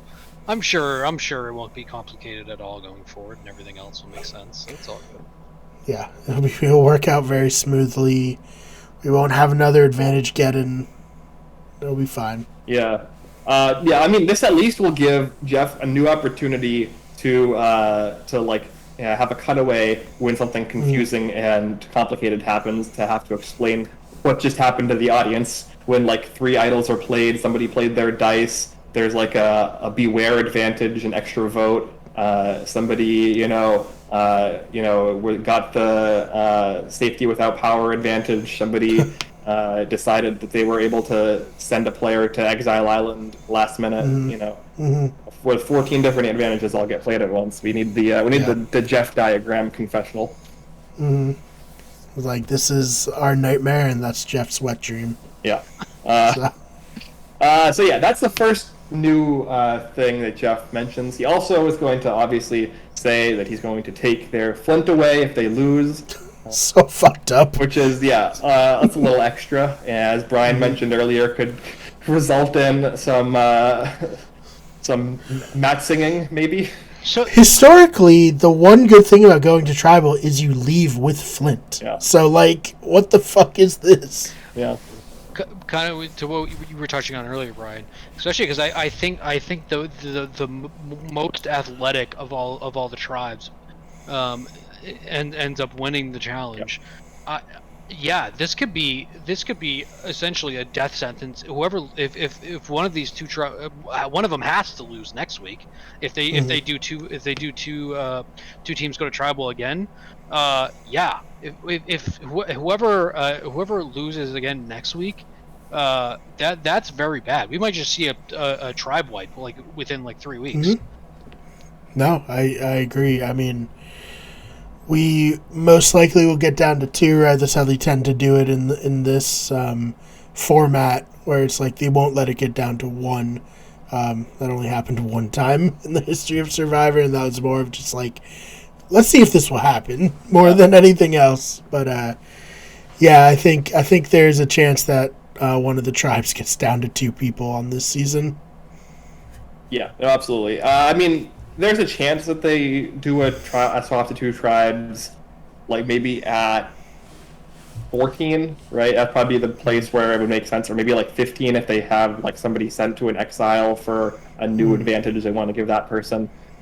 So like there's a chance they do an early swap to 2, and it's not just a complete clobbering. But yeah, I'm very worried that a tribe is going to get Matt Singed here, and I would guess at this point that it's going to be Yase. Yeah. And hey, sometimes like there's that theory of like the attentional Matt Sing. Is it better to decimate your tribe in the payout being that you decrease your target, by a lot because you are so unconnected with the rest of the players in the cast? I also love Lua. I think by far they're the best tribe in my opinion. Also, they make a lot of dumb mistakes though. So, who knows? Maybe they won't dominate these challenges like I think, just because of some stupid. I think the one thing is just like, well, we've seen they have a puzzle queen, but also they're the only tribe with a professional athlete, and it is funny. And he's like not like a I played 20 years ago professional athlete. He's like, I played a few years ago, and I'm still in amazing shape. And you get to see how much more athletic professional athletes are than normal people. Like he was killing it, and being able to get those really heavy sandbags up the tower, like he really helped a lot. He was jogging on the beach like 3 hours into the water thing that him and Deshaun had to do. I don't think people understand, like, professional athletes, like football players, are so much more athletic than normal people are. Like, it's not even close. because they also have Heather, and Heather, who also didn't get a lot of screen time in this. If Heather, because that's a hard challenge, physical wise. I think if Heather of all people was able to keep up with that, and that tribe was able to stay together like that, even going through adversity, like having to go back and reset. Yeah, man. As long as they don't make dumb mistakes, that's gonna be a really good team challenge wise. No, I totally agree. Yeah, no, for sure. And they do, in this challenge, they do make the one dumb mistake of, who was it that actually dropped it? Was it Deshaun or Nasir? Because I know Nasir it was Deshaun, and Nasir went to fix it. Okay, that's what I thought. All right. I was pretty sure that's what it was, but I knew for sure that Nasir was the one to go back to fix it. Also, Jeff, there's some eyes on the prize. You let them push it all the way down, and then we're like, "Wait, you gotta go back." Like, I think at that point, if I'm the host, I'm like, "Okay, I didn't see the bag." I don't even think that was necessarily Deshaun messing up, though. I think he just put it there and it fell. Yeah. Like it's not like he put it off of there intentionally. Yeah. Agreed. Jeff just let that go. He just let them push it all the way up. Like at the point where they're 3/4 of the way down, I think you just let it go. Personally. Yeah, I mean, it's kind of a weird, like, the rules of this challenge were very odd, where it's like, you have to, like, remove these bags from the path, and then also stack them onto this tiny little platform, before you can then push the bags that you also have of puzzle pieces on a sled, down a thing, and then lift it into another thing, and then you can also then move the, like, sub-sled that you have out of that thing, and then push it up 2 hills. Like, a lot of very, like, kind of nitpicky parts of this challenge, I feel. Yeah, they just wanted to have a really grueling challenge, and they're like, I guess, weighted bags. Yeah, I mean, the conceit of, like, move the puzzle pieces through this, like, grueling course and then solve a puzzle, I think was fine. It's just there was a lot of very, like, detail-oriented steps along the way that seemed a little unnecessary. Yeah. All right, so we got Lavu winning, coming back. Yeah. Due to Ua not checking their bags. Rookie mistake for these rookie survivors. Big rookie mistake by Sarah is seeming the one to get the most blame here. But it was Sarah and Shan who are the ones doing that puzzle. Not great. You definitely should double check your puzzle piece bags when you're doing a puzzle. It's pretty much the easiest mistake to avoid possible. It's also important to point out that Yase was almost like at no point ever in that. Yase may as well started their way back to camp. They were stagnant on that puzzle. They were stagnant. Not good. Yeah, no, it was not great, and as Brian mentioned, Erica was definitely the star for this puzzle aspect. She brought them back from the edge of defeat, and they were way ahead at the end of the challenge. Like the other 2 tribes were maybe halfway done at best. So very big ups to Erica there for carrying that portion of the challenge for that tribe. Yeah, and that's probably we already talked about how Danny's going to be a huge challenge asset. It is an underreported thing, but the seasons where one person is super good at puzzles, their tribe wins at least 70% of the challenges. Yeah. Give your guy Deshaun credit though. He was on the puzzle too. He wasn't drawing. Yeah, no, he did good. He did good. Yeah. No, for sure. It seemed from the edit that Erica was the one who was being given the credit for driving the puzzle, for sure. Brian, you seem down on Deshaun though. You don't have JD, so relax. No, we didn't see much of him, and when it was shown, he was just messing stuff up, or if we're looking at the edit, it's he searched for an idol for no reason. That's dumb. He, didn't unclip the boat. That's dumb. He put the bag on the top of the other bags and it fell. That's dumb. And then we didn't get anything about him. So I was what am I supposed to get from this, the edit, Yeah. No, I mean, hopefully because this is one thing I'd liked a lot about the edit in the episode that we talked about, was just having so much backstory and story given about these players. And I hope that we get some of that about these players that were kind of quieter on this episode. People Heather and Erica to an extent, and even Deshaun. There's like maybe like 5 or 6 Liana even. I want to pick. I think was pretty quiet. So yeah, but at least she was shown to be in like the power position of her tribe. Sure, I do think Evie was as we'll talk about next. I think the strategic driving force during that vote. But yeah, I think Liana is shown as her like right hand woman. So yeah, which is good spot. So we head back. I believe we go to Yase first, and then we go to Ua, and then we go to Yase's tribal council, and then we go to Ua's tribal council. Is that the order? Yes. Yep. Okay. All right. So we get back to camp, and we get Abraham at Yase already trying to continue his crusade against Tiffany being worthless in challenges and how they have to keep the tribe strong. Right as, I believe, Evie gives a confessional about how she's worried that there's going to be a situation where the men are going to be like, oh, we need to keep the tribe strong, and that's just going to be, the inevitable, like, the tribe strong means getting rid of the women. Yep. And she's right. 100%. If she lets Tiffany go, she's next in the crosshairs for sure. Yep. Yeah, 100%.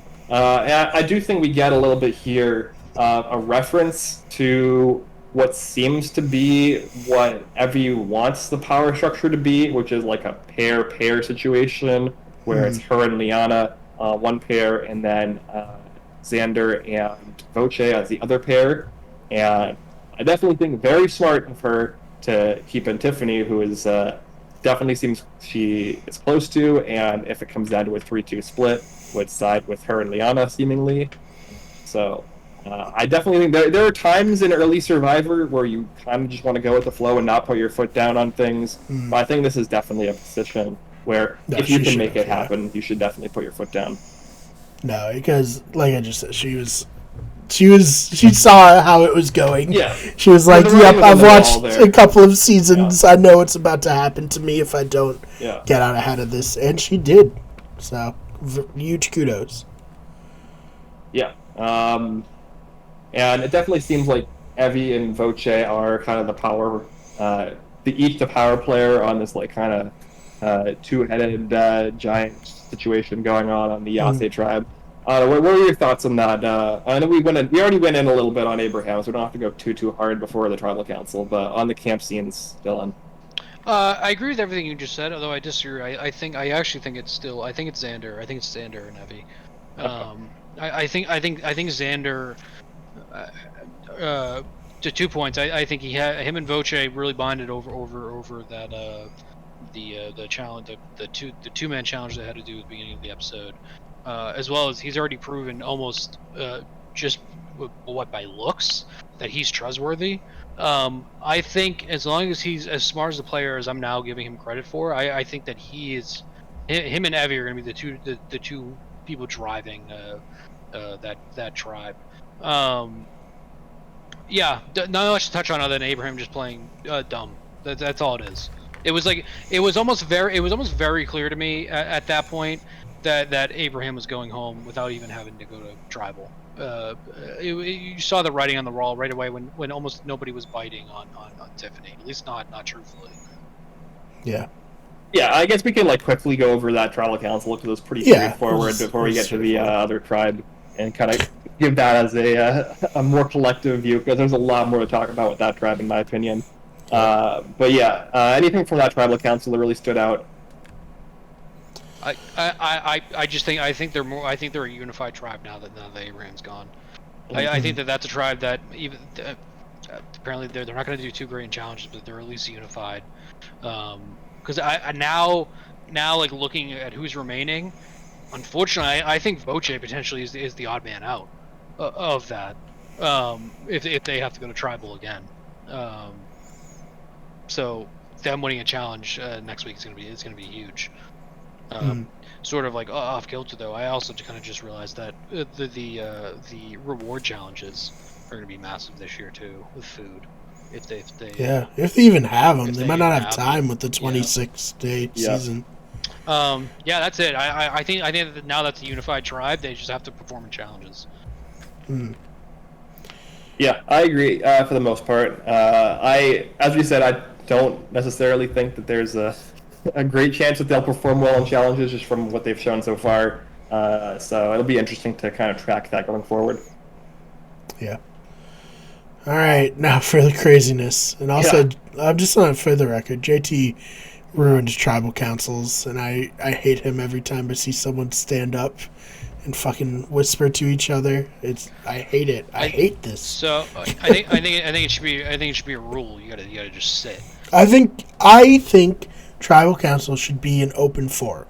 Yeah. I think if you're gonna say something, you have to say it in front of everybody. So and make your case that way. Do we just want to get the tribal? The only thing I really have to say about them back at camp was how hilarious it was that Brad is like such a straight shooter that he really just did not want to say in front of the girls that he's gonna vote out one of these two girls. Yeah, I mean Brad, everything I thought he would be and more. Terrible, awful at Survivor, but like he's ingratiated himself. So hey, that Bob upside looking pretty good right now. No, he did the dreams in Fiji. It's going to be you or you, or he did the Russell Hanson HVV. Oh my God. Yeah. Both situations were just straight to two people's face saying you guys sucked in the challenge and we should vote one of you out. Which I think was unfortunate, Sarah. I think they said Sarah is really disappointing to me. I just don't think that she really made a good effort to make relationships outside of Shin and Ricard. It seems like she had all the pieces to be a great player. I'm like super disappointed. I just don't. I don't think she played well. The most surprising part for me is that she went out early and didn't get compared to Parvati. So that's something. That's progress, if anything. Yeah, she went out. She went out not because of her feminine wiles, but because she sucked in the challenge. Even then, it was like they picked a scapegoat. You know, I think that sucked for her. But to the point I just made, though, like she really didn't do much to try to keep people to vote in her favor. But yeah. Yeah, no, this tribe is going to seem, I think, very complicated to talk about, and the tribal council makes it even more difficult to talk about because we only see like half of what goes on. But from what I gathered, it seems like there's kind of this pair, like this legitimate pair between JD and Brad, with like Jeannie as like a loose third, because Jeannie seems kind of like not super well connected to anybody at this point. And then there's also a strong pair between Shan and JD, and then there's a strong pair between Shan and Ricard. That's kind of how I vision it, where it's like kind of a four, where it's like the pairs kind of connect in this line, and then like Jeannie is kind of like kind of floating out in space by herself. As we see, she either votes incorrectly or does a throwaway vote as like a insurance policy potentially. We'll have to potentially wait to That's find what out. I thought it was a insurance policy on an idol or on the dice roll, but it could have literally just been. But because she was so adamant about like I'm sticking to the plan, so like I don't think she just was like I don't know what I'm doing. I'm gonna throw a vote, you know. Yeah, it definitely seemed like it potentially could have been a security blanket policy that her, JD, and Brad came up with back at camp. And then, like, it kind of created a situation where Shan and Ricard at Tribal Council like kind of realized they were not in the numbers, or like Shan kind of made it clear that she was going to vote out Sarah and Ricard along with it. It's very hard to kind of see where this driving force is coming from. Like I think that Shan is probably the best player on this tribe from what I've seen. But there's so much mess going on here that I'm not even 100% confident on that. Yeah. I think, too, it was a very funny moment when, like, JD's getting up, talking, and then Brad, he sits back down, and Brad's like, I don't know what you're so paranoid about. He's like, they're trying to vote you out, Brad! Like, they're saying your name. Like, you're the one who should be paranoid here, man. Yeah. Like, you're just chilling on your stump. Like, yeah. So this is where I can talk about this. This is where I think the whole like super fan meta-ness comes in that I really hated from JD. I mean, from the everyone outside of really Brad and Jeannie of like the immediate side conversation. And I think this is another really poor display from Sarah here. When JD's like, "Oh, are we doing a live tribal right now?" and he like springs up. I just hate that. It's like Yes. he's doing it. It's like something he can like check off his list of what he's doing on Survivor. I hated this whole tribal one because when I was watching it live, I thought for sure one of the two people I have, JD or Sarah, were going home. I was obviously right with Sarah. But I hated the whole kind of what we were just saying. I think you need to be sitting and it needs to be an open forum of talking. I just hated all that. Them getting up, like JD telling her that he's going to vote for whoever she wants. I disagree. I think JD doing that, it would make me nervous if I was Brad now.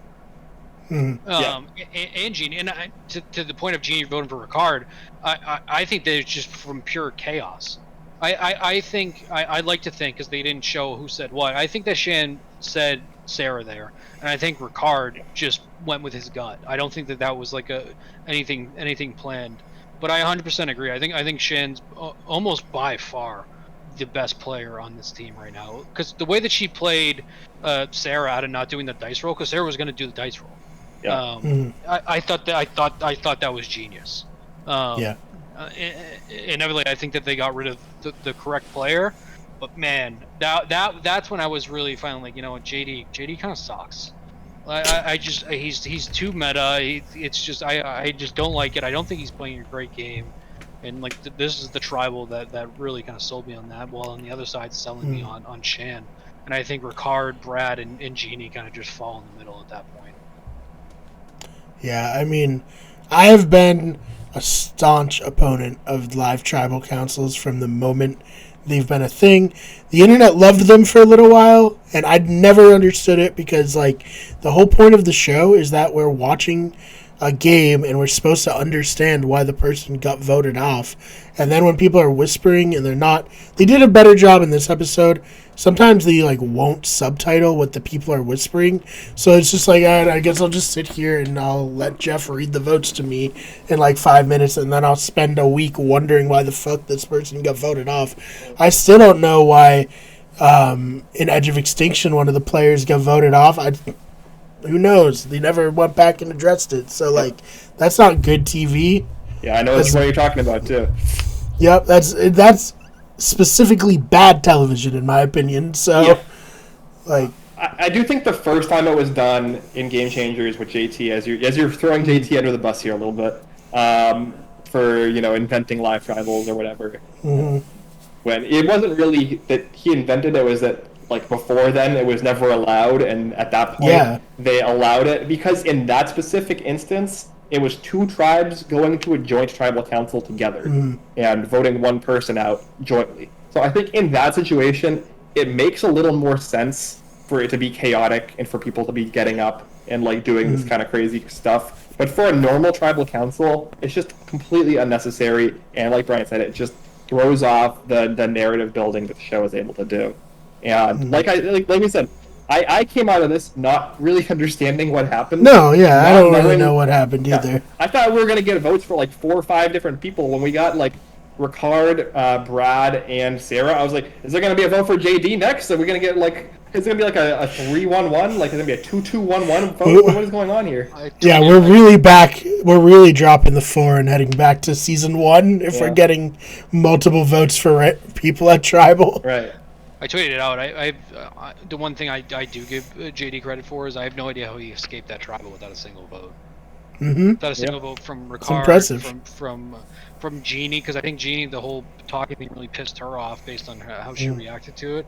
I thought that was impressive. So like maybe that's a silver lining for him, is that maybe he does know how to kind of play that side of it. Yeah. I'm just happy, I feel like I'm being vindicated because, like, people argued with me about this, like, in the moment, especially during the Edge of Extinction, that, like, no, this is fun and entertaining. And now I'm like, okay, now people are finally coming to see, like, that this is bad. Totally circumstantial, because I think there are instances where it is great. Like where we have Keith basically saying, what did he say? He said something along the lines of like, "What's gonna happen? What's gonna happen?" When they're one. Stick to the plan. Stick to the plan. Yes. Yeah. Something like that. But that's that, different because he said it out loud and then like people whispered to each other. Yep. It's the getting up and the whispering to me. It's like, bro, like Ben said, the specific instance in Game Changers that sparked this whole movement was because two tribes went to a joint tribal council and could not strategize before they were sequestered to their own beaches, which makes sense as to why they were scrambling. But after that, it's like, you have all afternoon. Yeah. Like, figure it out then. Like, if you're there at tribal, I feel like you should know what's going to happen. And, like, maybe something changes, someone pulls out an idol, but then you should have to talk about it, like, to everybody and be like, I feel like this is the right way to go. Like, Yeah. you know. The only, So, I don't know. the only piece of evidence I had they didn't have that long after that challenge is that JD still had like all the sawdust and stuff in his hair from when they were climbing. So I kind of do wonder how long, because maybe it factored in that they had two tribes to go to that night. I do wonder how long they actually had after that challenge, because to me it did not actually seem as long as they normally do.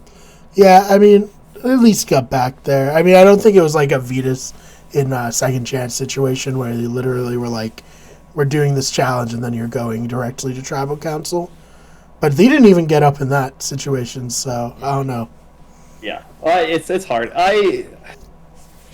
I'm mostly against live tribals. I think that there are specific instances where there's extenuating circumstances that happen, or like some twist happens, or like some like crazy thing gets revealed that needs to be dealt with, where it can make sense if it's like done properly. But instances like this, where it's just a normal tribal council, where people are like second guessing what they want to do for no reason, Right. it's just pointless, and it just makes there be chaos for chaos's sake, which is interesting. And this tribe, I think, is going to have a lot of interesting drama going forward, but it just makes it difficult to follow as a viewer. And like, I think there's going to have to be a lot of explanation done at the start of the next episode to like really kind of wrap up this tribal council and what happened here. Yeah, and I feel like Survivor should have a beginning, middle, and end in one episode. You know what I mean? Yep. And I don't know. Yeah. I guess it'll be fine for when people binge the season later. But it's not great now and I have to wait another week to get the whole story. Yeah. All right. Well, I think we've mostly hit on everything here. Do either of you guys have anything else you want to talk about? We're almost coming up on the 2-hour mark for the podcast to cover this 2-hour episode of television. So before we sign off here, do you guys have anything final to say about the premiere? No, I loved it. I'm glad to be able to start watching it live. I'm really enjoying like dissecting Survivor for really my first time, because like when I'm binging, it's kind of just like I'm already on 3 episodes from now. You know what I mean? So being able to finally have the time to soak it in and let it marinate. Yeah, I love this. I do think that this cast has a lot of bright spots to look forward to, and let's keep Survivor trending on Twitter. I'm hoping that this blows up.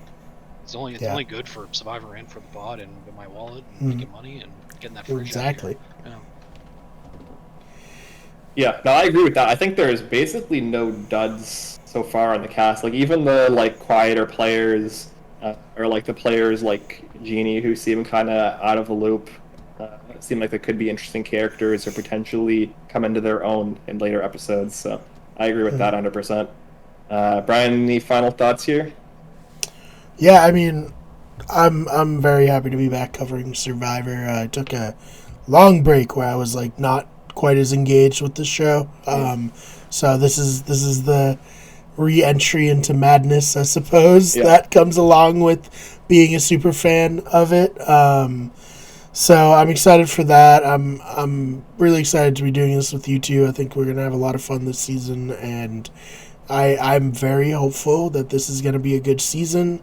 The cast is strong. We got a lot of fun characters.